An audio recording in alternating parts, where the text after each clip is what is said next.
अस्सलाम वालेकुम जनाब। सजनों, अल्लाह के ਜਿਹੜੇ ਸਾਡੇ ਤੇ ਇਨਾਮ ਆ ਨਾ, ਇਹਦੇ ਤਹਿਤ ਲੋਕਾਂ ਨੂੰ ਅਸੀਂ ਆਗਾਹੀ ਦੇ ਰਹੇ ਹਾਂ ਕਿ ਅੱਲਾ ਨੇ ਸਾਡੇ ਤੇ ਕਿਹੜੇ ਕਿਹੜੇ ਇਨਾਮ ਕੀਤੇ ਆ। ਉਹ ਇਨਾਮ ਜਿਹੜੇ ਇਨਾਮ ਕੀਤੇ ਆ ਫਲਾਂ ਦੀ ਸ਼ਕਲ 'ਚ, ਤਰਕਾਰੀਆਂ ਦੀ ਸ਼ਕਲ 'ਚ, ਅਨਾਜ ਦੀ ਸ਼ਕਲ 'ਚ। ਇਹਦੇ ਮੁਤਲਕ ਤੁਹਾਨੂੰ ਅਸੀਂ ਕਾਫੀ ਸਾਰੀਆਂ ਵੀਡੀਓ ਬਣਾ ਕੇ ਦਿੱਤੀਆਂ। ਉਹ ਕਈ ਲੋਕਾਂ ਨੇ ਨਾ ਉਹਦੇ ਕਮੈਂਟਸ ਕੀਤੇ ਆ, ਚੰਗੇ ਵੀ ਕੀਤੇ ਆ, ਮਾੜੇ ਵੀ ਕੀਤੇ ਆ, ਤਨਕੀਦਾਂ ਵੀ ਕੀਤੀਆਂ। ਉਹਦੇ 'ਚ ਦੇਖਿਆ ਅਸੀਂ ਕਿ ਬਹੁਤ ਸਾਰੇ ਲੋਕਾਂ ਨੇ ਸ਼ੂਗਰ ਦੇ ਮੁਤਲਕ ਅਤੇ ਜਿਹੜਾ ਹਾਈ ਬਲੱਡ ਪ੍ਰੈਸ਼ਰ ਹੁੰਦਾ ਨਾ, ਇਹਦੇ ਮੁਤਲਕ ਬੜੇ ਸਵਾਲ ਕੀਤੇ ਆ। ਉਹ ਸਾਡੇ ਕੋਲ ਪੁੱਛਿਆ ਕਿ ਅਸੀਂ ਅੱਲਾ ਨੇ ਕਿਹੜੀ ਚੀਜ਼ ਬਣਾਈ ਹੈ ਜਿਹੜਾ ਅਸੀਂ ਇਸਤੇਮਾਲ ਕਰੀਏ ਸਾਡਾ ਬਲੱਡ ਪ੍ਰੈਸ਼ਰ ਹਾਈ ਜਾਂ ਲੋ ਨਾ ਹੋਵੇ। ਅਤੇ ਸੱਜਣੋ, ਅੱਜ ਤੁਹਾਨੂੰ ਇਹ ਦੱਸ ਰਹੇ ਹਾਂ ਅਸੀਂ ਕਿ ਅੱਲਾ ਨੇ ਇੱਕ ਫਲ ਪੈਦਾ ਕੀਤਾ ਜਿਹੜਾ ਹਰ ਜਗ੍ਹਾ ਮਿਲਦਾ।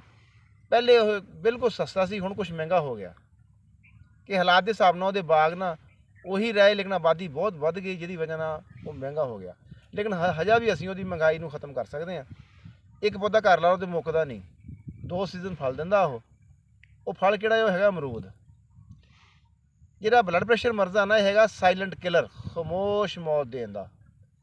ਬਲੱਡ ਪ੍ਰੈਸ਼ਰ ਤਾਂ ਵੈਸੇ ਵੀ ਹੁੰਦਾ ਆ 120 ਤੇ 80 ਜਾਰੀ ਆ, ਲੇਕਿਨ ਜਦੋਂ 120-80 ਤੋਂ ਘਟਦਾ ਫਿਰ ਤਾਂ ਖੈਰ ਆ। ਲੇਕਿਨ ਅਗਰ 120 ਤੋਂ 80 ਤੋਂ ਵੱਧਦਾ ਨਾ, ਇਹਨੂੰ ਫਿਰ ਕਹਿੰਦੇ ਆ ਬੁਲੰਦ ਫਸ਼ਾਰੇ ਖੂਨ।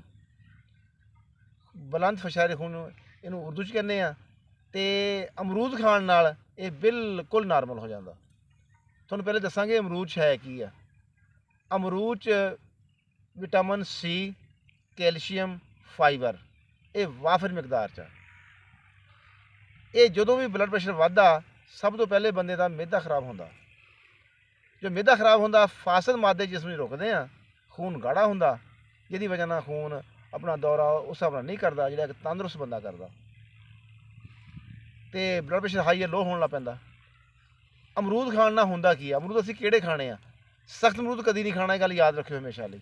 ਪੱਕਿਆ ਅਮਰੂਦ ਖਾਣਾ, ਬੇਸ਼ੱਕ ਫਿਸਿਆ ਹੋਵੇ ਲੇਕਿਨ ਗਲਿਆ ਨਾ ਹੋਵੇ, ਵਿੱਚ ਕੀੜਾ ਨਾ ਹੋਵੇ। ਜਿਹਨਾਂ ਲੋਕਾਂ ਨੂੰ ਬਲੱਡ ਪ੍ਰੈਸ਼ਰ ਹਾਈ ਦਾ ਮਰਜ਼ ਬਣ ਗਿਆ ਨਾ, ਉਹ ਅਮਰੂਦ ਲੈਣ ਬਾਗ 'ਚੋਂ ਜਾ ਕੇ ਜਾਂ ਫੇਰੀ ਵਾਲੇ ਕੋਲੋਂ ਜਿਹਨੂੰ ਤੋਤੇ ਨੇ ਖਾਧੇ ਆ। ਅਗਰ ਤੋਤੇ ਨੇ ਖਾਧੇ ਅਮਰੂਦ ਉਹਦੇ ਕੋਲ ਨਹੀਂ ਹੈਗਾ, ਉਹਨੂੰ ਕਹਿ ਦੇਣਗੇ ਯਾਰ ਕੱਲ੍ਹ ਨੂੰ ਮੇਰੇ ਲਈ ਤੋਤੇ ਖਾਧੇ ਅਮਰੂਦ ਲੈ ਕੇ ਆਈ। ਇੱਕ ਤਾਂ ਸਸਤੇ ਲੱਭਣਗੇ, ਦੂਸਰਾ ਇੰਤਹਾਈ ਮਿੱਠੇ ਹੋਣਗੇ, ਲਜ਼ੀਜ਼ ਹੋਣਗੇ ਔਰ ਸਹੀ ਪੱਕੇ ਹੋਣਗੇ। ਇਹ ਤੋਤੇ ਨੂੰ ਦੇਖੋ ਅੱਲਾ ਨੇ ਅਕਲ ਦਿੱਤੀ ਆ। ਤੋਤਾ ਜਿੱਥੋਂ ਪੱਕਿਆ ਹੁੰਦਾ ਅਤੇ ਮਿੱਠੇ ਅਮਰੂਦ ਤੋਂ ਇਲਾਵਾ ਕਿਸੇ ਨੂੰ ਛੇੜਦਾ ਨਹੀਂ। ਅਮਰੂਦ ਅਸੀਂ ਕਿੰਨੇ ਖਾ ਸਕਦੇ ਹਾਂ? ਅਮਰੂਦ ਅਸੀਂ ਜਿੰਨਾ ਮਰਜ਼ੀ ਰੱਜ ਕੇ ਖਾ ਲਈਏ, ਸਾਨੂੰ ਇਹਦਾ ਕੋਈ ਨੁਕਸਾਨ ਨਹੀਂ। ਇੱਕ ਖਾਣੇ ਦੀ ਜਗ੍ਹਾ 'ਤੇ ਵੀ ਨਾ, ਜਿਹਨੇ ਦੁਪਹਿਰ ਦਾ ਖਾਣਾ ਨਾ ਖਾਵੇ, ਰੱਜ ਕੇ ਅਮਰੂਦ ਖਾ ਲਵੇ। ਅਮਰੂਦ ਖਾਣ ਨਾਲ ਸਾਡੇ ਜਿਸਮ ਵਿੱਚ ਕਿਹੜੀਆਂ ਤਬਦੀਲੀਆਂ ਅੱਲਾ ਲਿਆਂਦਾ, ਉਹ ਜਨਾਬ ਇਹ ਨੇ ਕਿ ਨੀਂਦ ਜਿਹੜੇ ਲੋਕਾਂ ਨੂੰ ਨਹੀਂ ਆਉਂਦੀ, ਉਹ ਸਿਰਫ ਅਮਰੂਦ ਖਾਣ ਲੱਗ ਪੈਣ, ਉਹਨਾਂ ਦੀਆਂ ਜਿਹੜੀਆਂ ਗੋਲੀਆਂ ਨਾ ਨੀਂਦ ਲਿਆਉਣ ਵਾਲੀਆਂ ਬਿਲਕੁਲ ਛੁੱਟ ਜਾਣਗੀਆਂ। ਅਮਰੂਦਾਂ ਨੂੰ ਫੁੱਲ ਸੀਜ਼ਨ ਆ। ਜਿਹੜੇ ਬਲੱਡ ਪ੍ਰੈਸ਼ਰ ਹਾਈ ਹੁੰਦਾ, ਇਹ ਵੀ ਰੱਜ ਕੇ ਅਮਰੂਦ ਖਾਣ, 2 ਟਾਈਮ ਖਾਣ, 3 ਟਾਈਮ ਖਾਣ, ਕੋਈ ਇਹਦਾ ਨੁਕਸਾਨ ਨਹੀਂ ਹੈਗਾ। ਹੈਪੇਟਾਈਟਸ ਸੀ ਵਾਲੇ ਵੀ ਅਮਰੂਦ ਰੱਜ ਕੇ ਖਾ ਸਕਦੇ ਹਾਂ। ਅਮਰੂਦ ਜਿਹੜਾ ਸਾਡਾ ਨਾ ਅਸਬੀ ਨਿਜ਼ਾਮ, ਅਸਾਬੀ ਨਿਜ਼ਾਮ ਜਿਹਨੂੰ ਕਹਿੰਦੇ ਆ, ਸਾਡੇ ਜੇ ਗੱਲਾਂ ਨੇ ਵਾਇਰਿੰਗ ਕੀਤੀ ਆ ਬਰੀਕ ਬਰੀਕ ਸਫੈਦ ਰੇਸ਼ਿਆਂ ਦੀ, ਜਿਹ 'ਚ ਨਾ ਅੱਲਾ ਸਾਡੇ ਕਰੰਟ ਦੌੜਦਾ, ਜਾਣੀ ਬਿਜਲੀ ਦੀ ਵਾਇਰਿੰਗ ਹੁੰਦੀ ਸਾਡੇ ਕਿਸਮ ਦੀ। ਜਿਸ ਤਰ੍ਹਾਂ ਬਿਜਲੀ ਦੀ ਵਾਇਰਿੰਗ ਹੁੰਦੀ ਆ ਨਾ, ਇਸ ਤਰ੍ਹਾਂ ਜਿਸਮ 'ਚ ਸਾਡੇ ਇੱਕ ਵਾਇਰਿੰਗ ਕੀਤੀ ਅੱਲਾ ਨੇ, ਅਸਬੀ ਨਿਜ਼ਾਮ ਨੂੰ ਇੰਤਹਾਈ ਕੁਇਕ ਕਰਦਾ। ਇੱਕ ਤਾਂ ਨੀਂਦ ਦੀ ਜਿਹਨੂੰ ਲੋਕਾਂ ਨੂੰ ਕਮੀ ਆ, ਖਾਸ ਕਰਕੇ ਖਾਸ ਏਜ 'ਤੇ ਜਾ ਕੇ ਲੋਕਾਂ ਨੂੰ ਨੀਂਦ ਨਹੀਂ ਆਉਂਦੀ, ਉਹ ਕੋਈ ਦਵਾਈ ਨਾ ਖਾਣ, ਕੋਈ ਕੁਛ ਨਾ ਖਾਣ। ਦਵਾਈਆਂ ਖਾਣ ਨਾਲ ਜਿੱਥੇ ਬਾਕੀ ਬਿਮਾਰੀਆਂ ਬਣਦੀਆਂ ਨਾ, ਨੀਂਦ ਤਾਂ ਆਉਣ ਲੱਗ ਪੈਂਦੀ ਆ, ਲੇਕਿਨ ਨਵੀਂ ਬਿਮਾਰੀ ਬਣ ਜਾਂਦੀ ਆ। ਉਹ ਸਿਰਫ ਰੱਜ ਕੇ ਅਮਰੂਦ ਖਾ ਲਿਆ ਕਰਨ। ਹੁਣ ਮੈਂ ਤੁਹਾਨੂੰ ਦੱਸਾਂਗਾ ਕਿ ਅਮਰੂਦ ਨੂੰ ਬੀ ਕੱਢ ਕੇ ਨਹੀਂ ਖਾਣਾ, ਬੀ ਸਮੇਤ ਖਾਣਾ। ਨਜ਼ਰ ਦੀ ਕਮਜ਼ੋਰੀ ਹੋਵੇ, ਖਿਲਾੜੀ ਹਜ਼ਰਾਤ ਜਿਹੜੇ ਪ੍ਰੈਕਟਿਸ ਕਰਦੇ ਆ ਥੱਕ ਜਾਂਦੇ ਆ, ਉਹ ਪ੍ਰੈਕਟਿਸ ਕਰਨ ਤੋਂ ਬਾਅਦ ਰੱਜ ਕੇ ਅਮਰੂਦ ਖਾਣ, ਹਲਕੀ ਜਿਹੀ ਕਾਲੀ ਮਿਰਚ ਲਾ ਕੇ। ਇਨਸ਼ਾਅੱਲਾ ਉਹ ਅੱਧੇ ਘੰਟੇ ਬਾਅਦ, 2 ਘੰਟੇ ਬਾਅਦ ਬਿਲਕੁਲ ਫਰੈਸ਼ ਫਿਰ ਹੋ ਜਾਣਗੇ।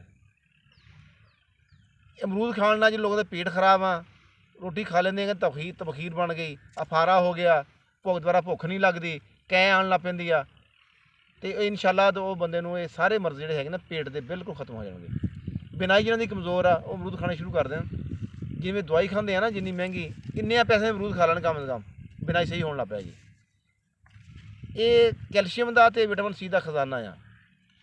ਇਹ ਭਰਾਓ, ਇਹ ਜਿਹੜੇ ਬਲੱਡ ਪ੍ਰੈਸ਼ਰ ਹਾਈ ਹੈਗਾ ਨਾ, ਉਹ ਮੇਰੇ ਕਹਿਣ 'ਤੇ ਅਮਰੂਦ ਖਾਣਾ ਸ਼ੁਰੂ ਕਰ ਲੈਣ।